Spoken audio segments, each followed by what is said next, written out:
نحمده ونصلي على رسوله الكريم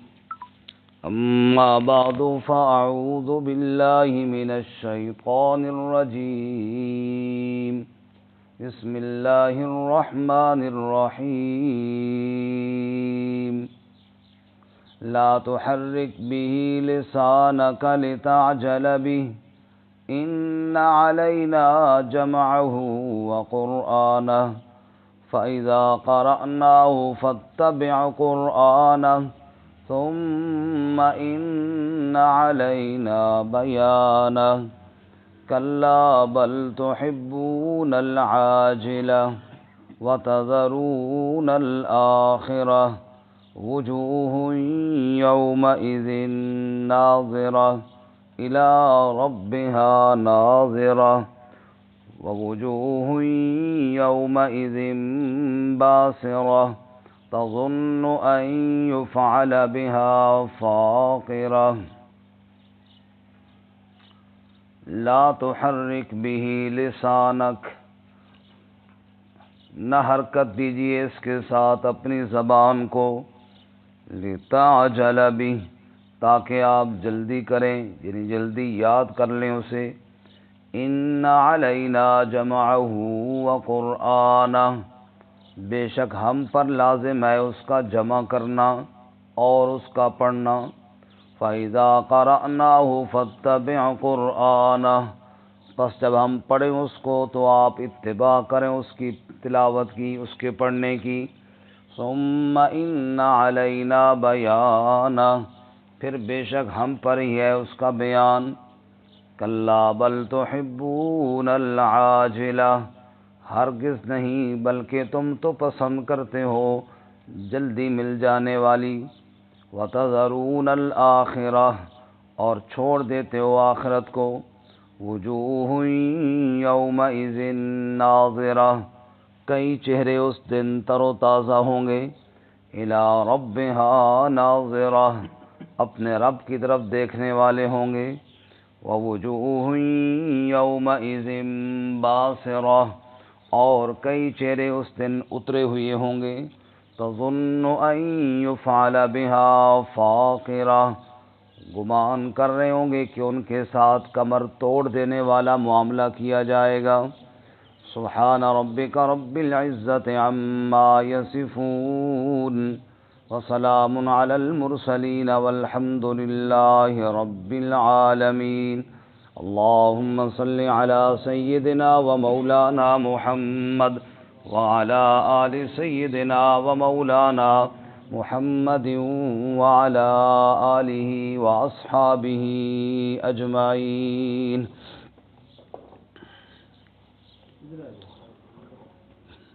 معزز سامعین سورۃ القیامہ آیت نمبر 16 سے لے کر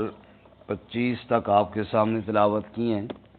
اللہ رب العزت ان آیات کے مطابق صحیح بیان کی توفیق عطا فرمائے اور ہمیں قرآن و سنت پر عمل کرنے کی توفیق عطا فرمائے قیامت کا موضوع گزشتہ سبق میں ہم نے پڑھا اور لوگوں کا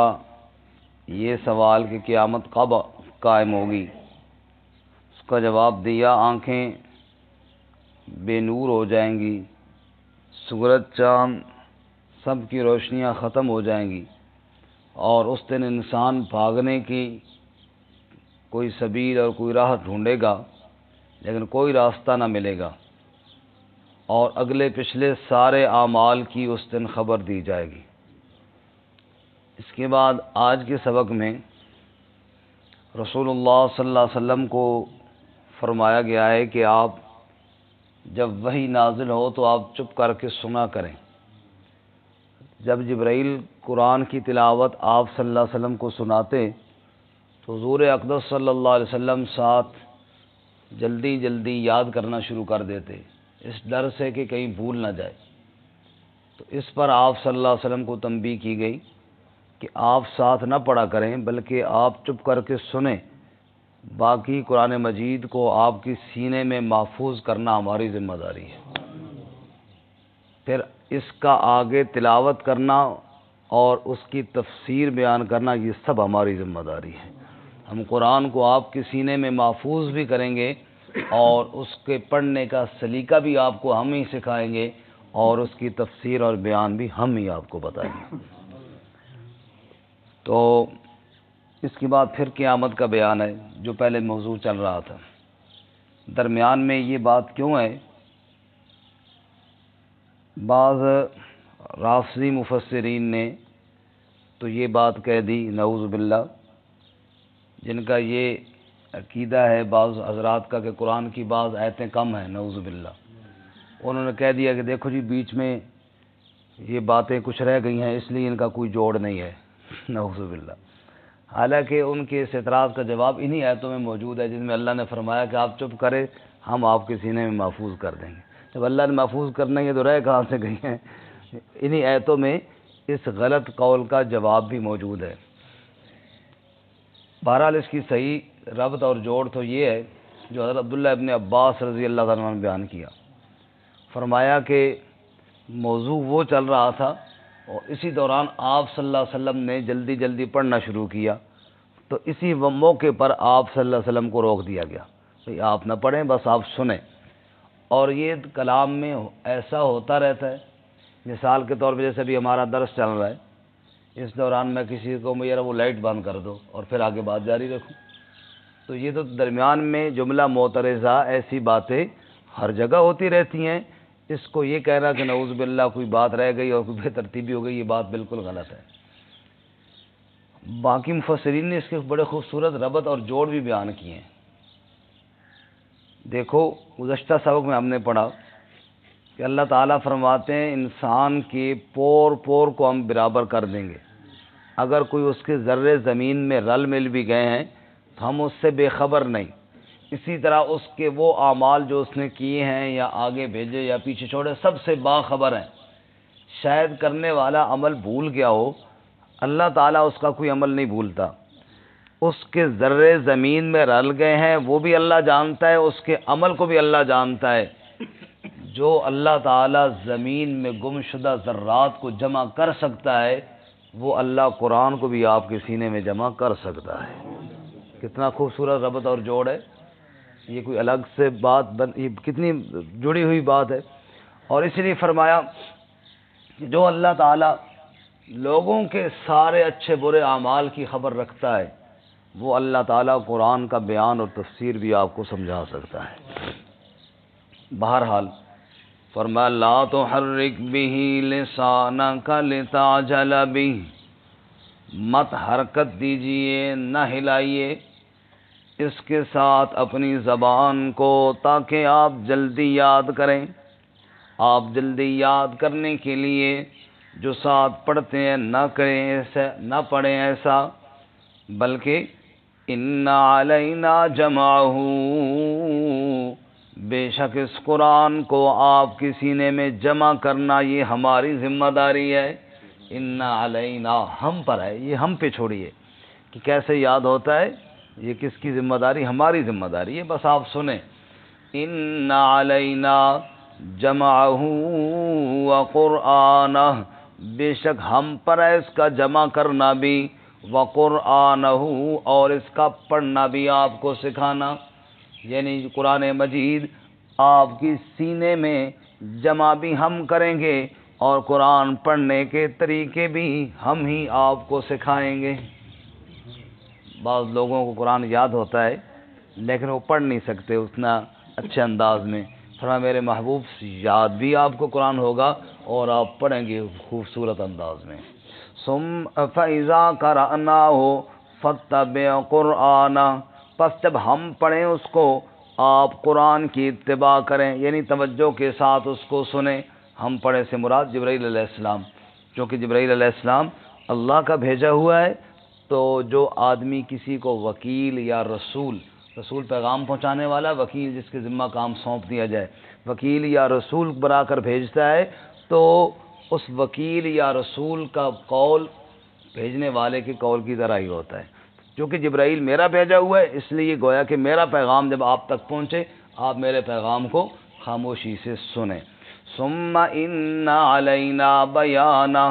پھر ہم پر ہی لازم ہے اس کا بیان، اس کو آگے بیان کرنا، اس کی تفسیر اور ترجمہ اور اس کے مطالب سمجھانا، یہ بھی ہماری ہی ذمہ داری ہے۔ اس لیے بعض لوگ وہ جو قرآن مجید کو اللہ کی کتاب مانتے ہیں اور حدیث کا انکار کرتے ہیں، تو ان کا بھی رد ہے یہاں پر، کیونکہ قرآن کا بیان وہی حدیث ہے نا۔ مثلا قرآن میں اقیم الصلاۃ، نماز قائم کرو، اب نماز کا پورا طریقہ تو حدیث میں ہے، قرآن میں تو کوئی نہیں ہے، تو ثم ان علینا بیانا، اس کا بیان حدیث میں ہے، تو بیان بھی اللہ کی طرف سے اللہ نے اپنے نبی صلی اللہ علیہ وسلم کو سکھایا، تو قرآن کا بیان حدیث رسول ہے صلی اللہ علیہ وسلم۔ بہرحال کلا بل تحبون العاجلہ،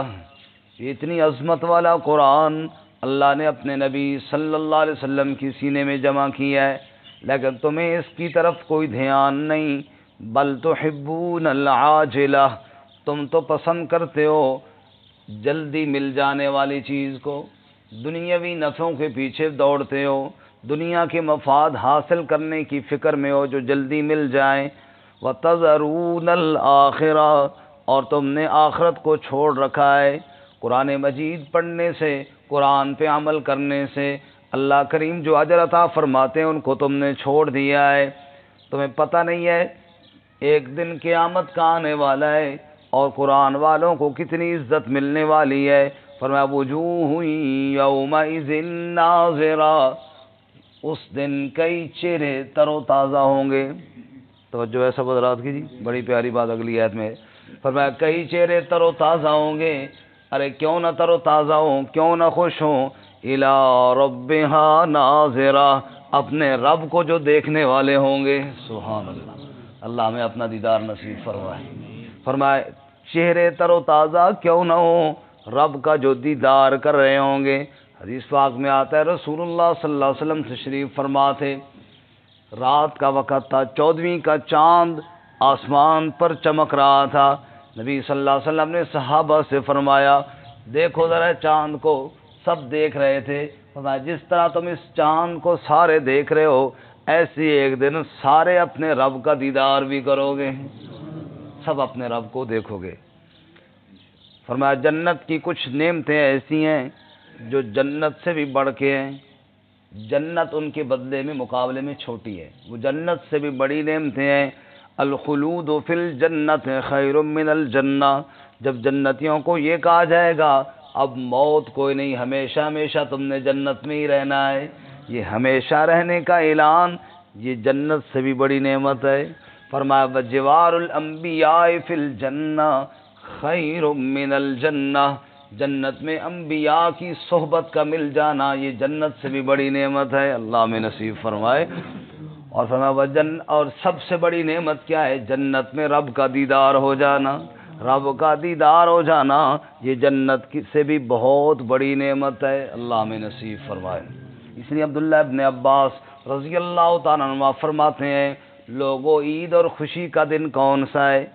اصل خوشی تو اس دن مومن کو ملتی ہے، فرمایا جس دن بندے سے گناہ نہ ہو، نمبر 2 جس دن بندہ دنیا سے جائے اور ایمان کی حالت میں جائے، نمبر 3 جس دن پل صراط کو کراس کر لے، پار کر لے، نمبر 4 جس دن اعمال نامہ دائیں ہاتھ میں ملے، نمبر 5 جب جنت میں داخل ہو جائے، اور نمبر 6 جب رب کا دیدار ہو جائے۔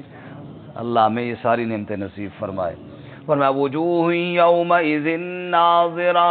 الی ربہا ناظرہ، کئی چہرے تر و تازہ ہوں گے، کیوں نہ تر و تازہ ہوں، رب کا دیدار جو کر رہے ہوں گے۔ ووجوہ یومئذ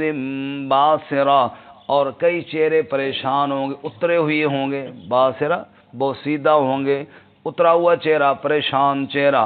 تظن ان یفعل بہا فاقرہ، انہیں گمان ہوگا، وہ سمجھ رہے ہوں گے کہ ان کے ساتھ وہ معاملہ کیا جائے گا فاقرہ جو کمر توڑ دینے والا ہے، یعنی انہیں نظر آ رہا ہے آگے جہنم بھڑکتی ہوئی کہ ان کے ساتھ کیا حشر ہونے والا ہے۔ اللہ تعالی ہم سب کو اپنا دیدار نصیب فرمائے، قرآن کریم کی محبت اور قرآن کے ساتھ خاص تعلق ہمیں نصیب